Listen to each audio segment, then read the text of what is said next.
France has an ambiguous role in global politics about sustainable development, which translates at the domestic level. I mean that at the same time, France wants to be a leader on global sustainability issues in major international arenas such as climate change and biodiversity negotiations, etc. This is very clear, and it has been so for a long time, for at least 2 decades. At the same time, France often sees itself as a leader, but is usually not very much of a leader on many issues. I could talk about fisheries management, for example. France is rather on the blackboard than the contrary.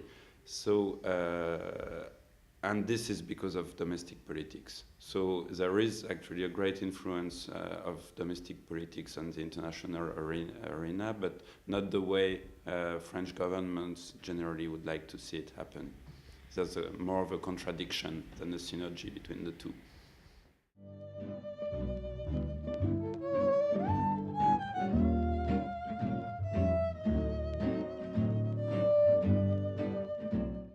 His environmental policy has been based fully on this Grenelle experience, which was basically a big and long conference gathering all stakeholders. The thing that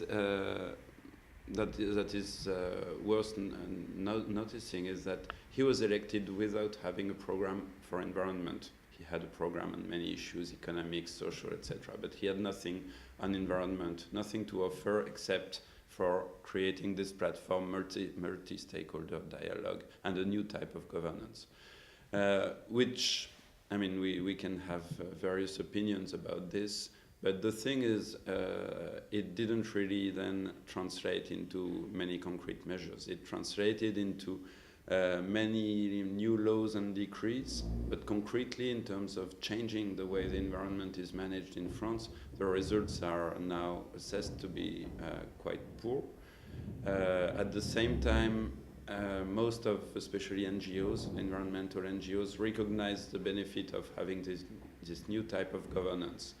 I don't necessarily share this opinion because I think many NGOs have lost their struggling capacity, which is key, in my opinion, for NGOs. But I mean, the result is there. People are talking. Talking is nice, but it's definitely not enough, and that's why there's kind of a hangover, because NGOs especially feel they've been talking a lot, and not much action has been taken.